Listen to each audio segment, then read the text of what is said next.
नमस्कार दोस्तों, स्वागत है आपका संकल्प कोचिंग श्रीगंगानगर के यूट्यूब चैनल पे। जो इस यूट्यूब चैनल पे पहली बार आए हो, चैनल को सब्सक्राइब, जो वीडियो देख रहे हैं वीडियो को लाइक और अपने दोस्तों के साथ शेयर करना ना भूलें। आपको इस यूट्यूब चैनल पे मिल रही है सुबह 7:15 बजे रोजाना 10 क्वेश्चनों की एक क्लास मात्र 20 मिनट में। रोजाना क्लास जरूर लगाया करें और साथ के साथ अपने दोस्तों को भी बता देना। सीईटी 10+2 और ग्रेजुएशन फाउंडेशन बैच और रीट प्री और मेंस समर्पण बैच ऑफलाइन शुरू हो चुका है। ज्यादा जानकारी के लिए 98,750 75,725 पर संपर्क करें। शुरू करते हैं क्लास और क्लास का पहला क्वेश्चन। मुख्यमंत्री भजनलाल शर्मा ने विश्व पर्यावरण दिवस के अवसर पर, विश्व पर्यावरण दिवस कब मनाया जाता है? 5 जून। विश्व पर्यावरण दिवस के अवसर पर जालाना, जयपुर के जालाना विश्व वानिकी वृक्ष उद्यान में कौन सा पौधा रोपकर हरियालो राजस्थान एवं एक पेड़ मां के नाम अभियान का शुभारंभ किया? तो हरियालो राजस्थान एवं एक पेड़ मां के नाम अभियान का शुभारंभ कब हुआ? 5 जून को। 5 जून को कौन सा दिवस मनाया जाता है? विश्व पर्यावरण दिवस। विश्व पर्यावरण दिवस पर किसके द्वारा? मुख्यमंत्री भजनलाल शर्मा के द्वारा। कहां से? तो जयपुर के जालाना विश्व वानिकी वृक्ष उद्यान, और यहां लगाया गया बरगद का पौधा। कौन सा? बरगद का पौधा रोपकर इसका क्या किया गया? शुभारंभ किया गया। मुख्यमंत्री भजनलाल शर्मा ने 5 जून को विश्व पर्यावरण दिवस के अवसर पर विश्व वानिकी वृक्ष उद्यान में बरगद का पौधा रोपकर हरियालो राजस्थान एवं एक पेड़ मां के नाम अभियान का क्या किया? शुभारंभ किया। राज्य बजट आया था 2026-27। 2026-27 में राजस्थान को हरित प्रदेश के रूप में विकसित करने के उद्देश्य से 10 करोड़ पौधे लगाने एवं उनके संरक्षण का लक्ष्य निर्धारित किया गया। तो राज्य बजट 2026-27 के अनुसार राजस्थान को हरा भरा बनाने के उद्देश्य से कितने पौधा रोपण? 10 करोड़ पौधे लगाने का लक्ष्य। एक पेड़ मां के नाम अभियान से प्रेरणा लेकर राज्य सरकार ने मिशन हरियालो में 5 वर्षों में 50 करोड़ पौधे लगाने का लक्ष्य रखा गया है। 5 साल में 50 करोड़, एक साल में 10 करोड़ पौधे लगाने का लक्ष्य रखा गया है, जिसमें से लगभग 19 करोड़ पौधे लग चुके हैं। इस वर्ष 10 करोड़ पौधे लगाने का लक्ष्य रखा गया। नेक्स्ट, 20 जून 2026 को 62 वर्ष की आयु सीमा पूर्ण होने के कारण राजस्थान लोक सेवा आयोग के अध्यक्ष के पद से कौन सेवानिवृत्त होंगे? आरपीएससी के वर्तमान में अध्यक्ष कौन हैं? तो आरपीएससी के वर्तमान में अध्यक्ष हैं उत्कल रंजन साहू, यूआर साहू। कौन है? उत्कल रंजन साहू। कब सेवानिवृत्त हो रही हैं? 20 जून को। कितने वर्ष की आयु सीमा पूर्ण होने पर? 62 वर्ष की आयु सीमा पूर्ण होने के कारण। इसका मतलब है आरपीएससी का जो अध्यक्ष होता है उसका कार्यकाल कितने वर्ष तक की आयु तक होता है? 62 वर्ष तक की आयु तक होता है। भारतीय पुलिस सेवा आईपीएस के वरिष्ठ अधिकारी यूआर साहू यानी उत्कल रंजन साहू वर्तमान में राजस्थान के सबसे वरिष्ठ आईपीएस अधिकारियों में से एक है। वे मूल रूप से ओडिशा के निवासी हैं। कहां से हैं? ओडिशा के निवासी हैं। वर्ष 2005 में जोधपुर के एसपी के रूप में कार्य करते हुए उनके उल्लेखनीय योगदान के लिए उन्हें पुलिस पदक से सम्मानित किया गया। तो जोधपुर के एसपी 2005 में तब इन्हें मिला पुलिस पदक। जनवरी 2014 से दिसंबर 2018 तक राजस्थान सरकार में उन्होंने खुफिया विभाग में अतिरिक्त महानिदेशक के रूप में कार्य किया और महत्वपूर्ण भूमिका निभाई। उनकी उत्कृष्ट सेवाओं के सम्मान में 2016 में और 2016 में कौन सा अवार्ड? राष्ट्रपति पुलिस पदक जो है वो उन्हें मिला। आरपीएससी के नियमों के अनुसार अध्यक्ष एवं सदस्य 62 वर्ष की आयु तक पद पर बने रह सकते हैं। 20 जून 1964 को जन्मे यूआर साहू 20 जून 2026 में 62 वर्ष की आयु पूर्ण करेंगे। वे निर्धारित आयु सीमा तक अपने पद पर कार्यरत रहेंगे। इसका मतलब है कि नए अध्यक्ष जो है वो बनने वाले हैं। नेक्स्ट, राजस्थान खेल परिषद। राजस्थान खेल परिषद द्वारा घोषित 66वां केंद्रीय आवासीय प्रशिक्षण शिविर वर्ष 2026 में किन स्थानों पर आयोजित किया जाएगा या किया जा रहा है? तो राजस्थान खेल परिषद के द्वारा 66वां केंद्रीय आवासीय प्रशिक्षण शिविर वर्ष 2026, और यह राजस्थान के 3 स्थानों पर, जिनमें से एक आता है माउंट आबू, दूसरा आपका जयपुर और तीसरा बांसवाड़ा। माउंट आबू, जयपुर और बांसवाड़ा, इन तीनों स्थानों पर जो है वो इसका आयोजन किया जा रहा है। राजस्थान राज्य क्रीड़ा परिषद की ओर से 66वें केंद्रीय आवासीय खेलकूद प्रशिक्षण शिविर का आयोजन 4 से 24 जून 2026 तक किया जाएगा। यानी 4 से 24 जून 2026 तक इसका आयोजन किया जा रहा है। मुख्य केंद्रीय शिविर अगर पूछे तो कहा है माउंट आबू सिरोही के पोलो ग्राउंड में आयोजित होगा। माउंट आबू शिविर में हैंडबॉल, वॉलीबॉल, बास्केटबॉल, एथलेटिक्स, तीरंदाजी और बॉक्सिंग खेलों को शामिल किया गया है। माउंट आबू के अंतर्गत जो है वो तो हैंडबॉल, वॉलीबॉल, बास्केटबॉल, एथलेटिक्स, तीरंदाजी और बॉक्सिंग। जयपुर की बात करें तो जयपुर में है football, cricket, gymnastic, judo, hockey, कुश्ती, कबड्डी, भारोत्तोलन, खो खो और साइकिलिंग। और इसके अलावा एक रह गया आपका यानी कि बांसवाड़ा जिला जो आदिवासी क्षेत्र के अंतर्गत आता है। जनजातीय क्षेत्र के खिलाड़ियों को बेहतर अवसर प्रदान करने के उद्देश्य से बांसवाड़ा में विशेष जनजातीय खेल प्रशिक्षण शिविर लगाया जाएगा। इस शिविर में वॉलीबॉल, तीरंदाजी, athletics, kabaddi, hockey, basketball, kho kho और फुटबॉल और हैंडबॉल खेलों को क्या किया गया है, शामिल किया गया है। तो राजस्थान के अंतर्गत 3 जगह माउंट आबू, जयपुर और बांसवाड़ा। नेक्स्ट, भारत गौरव अवार्ड्स 2026 के 13वें संस्करण में राजस्थान की कितनी विभूतियों को सम्मानित किया जाएगा? भारत गौरव अवार्ड 2026 और इसका कौन सा संस्करण है? 13वां संस्करण। और 13वें संस्करण में राजस्थान से जो सम्मानित होंगे उन व्यक्तियों की संख्या, उन विभूतियों की संख्या अगर देखें तो कितनी है? 4। भारत गौरव अवार्ड 2026 का आयोजन 10 जून 2026 को ऑस्ट्रेलिया के मेलबर्न स्थित पार्लियामेंट ऑफ विक्टोरिया में किया जाएगा। तो भारत गौरव अवार्ड 2026 का आयोजन 10 जून 2026 को कहां? मेलबर्न है कहां? ऑस्ट्रेलिया में है। यह पुरस्कार समारोह है संस्कृति युवा संस्था द्वारा आयोजित किया जा रहा है। समारोह के 13वें संस्करण में देश विदेश की 25 भारतीय विभूतियों को सम्मानित किया जाएगा।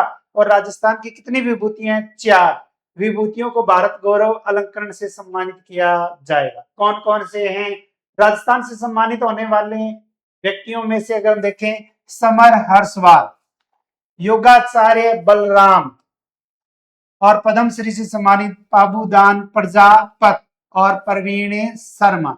ये 4 वो व्यक्ति हैं जिनको क्या दिया जाएगा? इस अवार्ड से सम्मानित किया जाएगा। और समारोह में 18 देशों के प्रतिनिधि क्या करेंगे? भाग लेंगे। नेक्स्ट, राजस्थान के जल संसाधन मंत्री। तो पहला क्वेश्चन तो यहां से बन जाता है कि राजस्थान के जल संसाधन मंत्री कौन है? सुरेश सिंह रावत। सुरेश सिंह रावत ने किस जिले में भीम और भोपाल सागर बांधों तथा उनकी नहर प्रणालियों के जीर्णोद्धार व नवीनीकरण कार्य का शिलान्यास किया? तो वर्तमान में जून 2026 के अंतर्गत भीम और भोपाल सागर बांध काफी चर्चा में है। और ये है कहां? तो ये आ जाता है आपका राजसमंद जिला। कब किया गया शिलान्यास? चर्चा करते हैं। जल संसाधन मंत्री श्री सुरेश सिंह रावत ने राजसमंद जिले में भीम एवं भोपाल सागर बांधों व उनकी नहर प्रणालियों के मरम्मत, जीर्णोद्धार एवं नवीनीकरण कार्यों का शिलान्यास किया। मुख्यमंत्री बजट घोषणा 2025-26 के अंतर्गत इन कार्यों पर 8 करोड़ 70 लाख रुपए की लागत व्यय की जाएगी और परियोजना को 24 अप्रैल 2027 तक पूर्ण करने का लक्ष्य निर्धारित किया गया है। तो राजस्थान के अंतर्गत राजसमंद जिला, राजसमंद में है भीम एवं भोपाल सागर बांध और उनकी नहर प्रणालियों का मरम्मत, जीर्णोद्धार व नवीनीकरण कार्य का शिलान्यास और राशि 8 करोड़ 70 लाख रुपए। और परियोजना को कब तक पूरा करने का लक्ष्य है? 24 अप्रैल 2027 तक। जल संसाधन विभाग के अधिशासी अभियंता मानसिंह जोरवाल ने बताया कि भीम बांध का निर्माण 1950 में और भोपाल सागर बांध का निर्माण 1956 में किया गया था। तो भीम बांध का निर्माण 1950 में किया गया। नेक्स्ट, राजस्थान के उदयपुर जिले में स्थित मेनार वेटलैंड कॉम्प्लेक्स में पक्षी संरक्षण के लिए कितने कृत्रिम टापुओं का विकास किया गया है? कृत्रिम टापुओं का विकास किया गया है, निर्माण किया गया है उदयपुर जिले के अंतर्गत। एक स्थान है मेनार और मेनार जो है वो काफी चर्चा में है और मेनार के अकॉर्डिंग अगर हम देखें तो जो कृत्रिम टापू हैं उनकी संख्या आ जाती है 6। कितनी है? 6। राजस्थान के उदयपुर जिले में स्थित मेनार वेटलैंड कॉम्प्लेक्स में पक्षी संरक्षण को बढ़ावा देने के लिए 6 कृत्रिम टापुओं का विकास किया गया है। पारिस्थितिक विविधता एवं स्थानीय समुदाय द्वारा किए जा रहे संरक्षण प्रयासों के कारण मेनार को वर्ड विलेज के रूप में भी जाना जाता है। तो वर्ड विलेज पक्षी गांव, पक्षी ग्राम के रूप में किसे जाना जाता है? मेनार। मेनार है कहां? उदयपुर। इन कृत्रिम टापुओं का निर्माण प्रवासी एवं स्थानीय जल पक्षियों को सुरक्षित प्रजनन, घोंसला निर्माण तथा विश्राम स्थल उपलब्ध कराने के उद्देश्य से किया गया। यह वेटलैंड कॉम्प्लेक्स मुख्य रूप से ब्रह्म तालाब, ढांड तालाब व खेड़ा तालाब से मिलकर बना। यहां से बहुत अच्छा और शानदार क्वेश्चन बनता है, यह बनेगा ब्रह्म तालाब, ढांड तालाब एवं खेड़ा तालाब। मानसून के दौरान ये तीनों जलाशय मिलकर एक विशाल आर्द्र भूमि का स्वरूप ग्रहण कर लेते हैं, जो अनेक पक्षी प्रजातियों के लिए महत्वपूर्ण आवास प्रदान करती है। नेक्स्ट, राजस्थान राज्य जलवायु परिवर्तन कार्य योजना को जलवायु परिवर्तन के प्रभावों का मुकाबला करने हेतु किस संस्थान के तकनीकी सहयोग से तैयार किया गया है? एक तकनीक तैयार की गई है। राजस्थान राज्य जलवायु परिवर्तन कार्य योजना को जलवायु परिवर्तन के प्रभावों का मुकाबला करने हेतु और जिस संस्थान के द्वारा या जिसके सहयोग से ये तैयार की गई उसका नाम आता है आईआईटी बॉम्बे। आईआईटी बॉम्बे के सहयोग से तैयार किया गया। राजस्थान राज्य जलवायु परिवर्तन कार्य योजना को जलवायु परिवर्तन के प्रभावों का प्रभावी ढंग से सामना करने हेतु वैज्ञानिक दृष्टिकोण पर आधारित बनाया गया है। इस योजना के निर्माण एवं वैज्ञानिक आकलन के लिए राज्य के पर्यावरण विभाग ने Indian institute of technology Bombay के साथ तकनीकी सहयोग किया है। मुख्य उद्देश्य में जल संकट। क्या है? जल संकट, घटते भूजल स्तर एवं अनियमित मानसून जैसी चुनौतियों से निपटने के लिए कम पानी में होने वाली फसलों व सूखा प्रतिरोधी कृषि को बढ़ावा देना है। इसको सूखा प्रतिरोधी कृषि को बढ़ावा देना। नेक्स्ट, राज्यव्यापी ऑपरेशन स्माइल। तो यहां से क्वेश्चन बनता है कि ऑपरेशन स्माइल का संबंध किससे? ऑपरेशन स्माइल के तहत ट्रांसजेंडर समुदाय के अधिकारों एवं कल्याण संबंधी एक दिवसीय कार्यशाला का आयोजन 2 जून 2026 को कहां किया गया?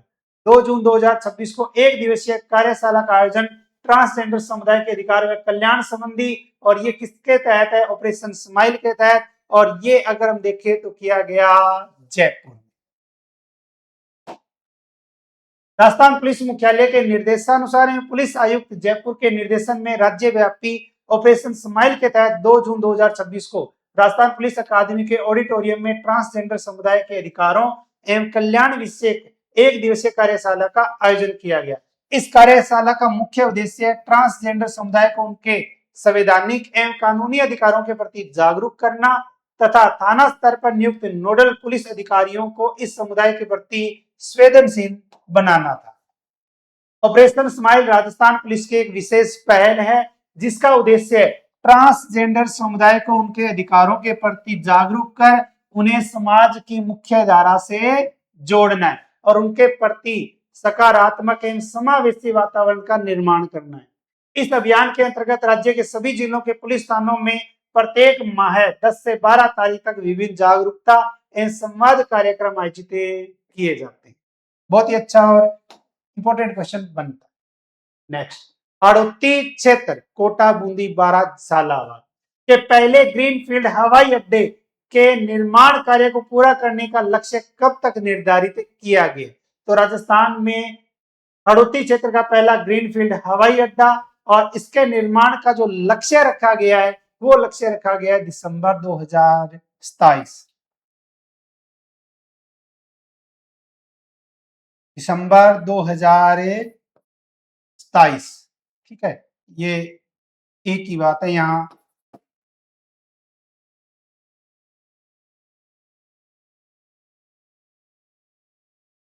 चलो,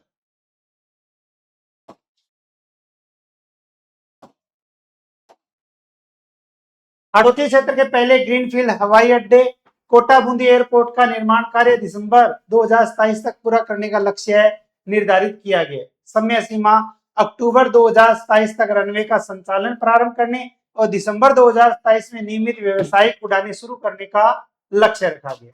लागत और क्षेत्रफल लगभग 1500 करोड़ रुपए की लागत से ये एयरपोर्ट शंभूपुरा, कहां, शंभूपुरा पर 1088 एकड़ क्षेत्र में विकसित किया जा रहा है।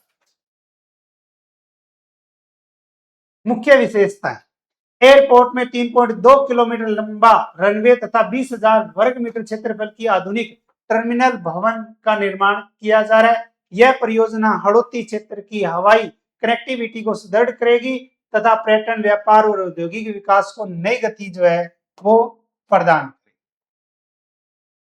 नेक्स्ट, 3 जून 2026 को राजस्थान में महिला यात्रियों की सुविधा हेतु बेबी फीडिंग रूम की शुरुआत किस रेलवे स्टेशन के एसी वेटिंग रूम में की गई?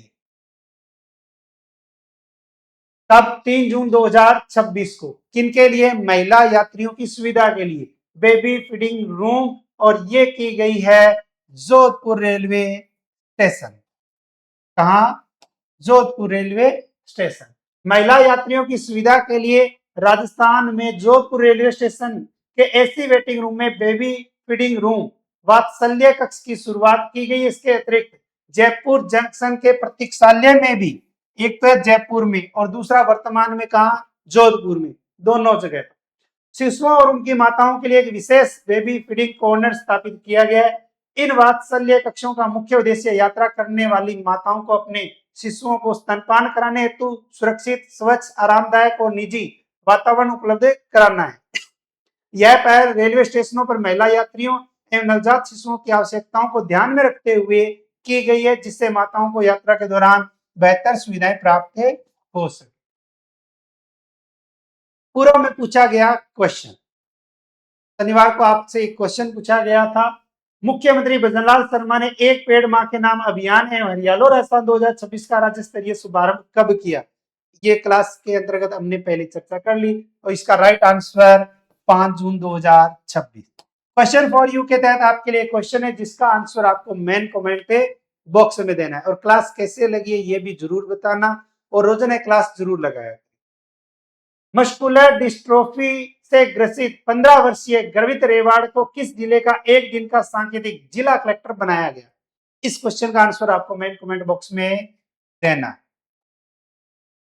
सीटी 10+2 1199 रुपए, ग्रेजुएशन 1499 रुपए, लाइव कोर्स के साथ रिकॉर्डेड बैच जो है वो आपको फ्री में रहेगा। रीट लेवल फर्स्ट और सेकंड प्री और मेंस समर्पण बैच लाइव कोर्स के साथ रिकॉर्डेड कोर्स जो है वो आपको फ्री मिलेगा, जिसकी फीस है 1999 रुपए, और आरएस प्री जो है वो आपको रिकॉर्डेड बैच मिलेगा। ज्यादा जानकारी के लिए आप 8696972121 पर संपर्क कर सकते हैं। और इसके अलावा अगर हम बात करें तो जो 5000 वाला कोर्स है 699 रुपए में, जो ब्रह्मास्त्र कोर्स के नाम से है, जिसमें राजस्थान की जियोग्राफी, हिस्ट्री, कल्चर, राज व्यवस्था, करंट जीके, आर्थिक समीक्षा, ये टोटल पार्ट जो है वो पूरा संजय सर के द्वारा करवाया गया है, और अपनी ब्लैक बुक जो मार्केट में उपलब्ध है और सभी प्रतियोगी परीक्षाओं के लिए महत्वपूर्ण है। तो रोजाना क्लास लगाया करें। मिलते हैं कल सुबह 7:15 बजे नए 10 क्वेश्चनों के साथ। तब तक जय हिंद, जय भारत, नमस्कार।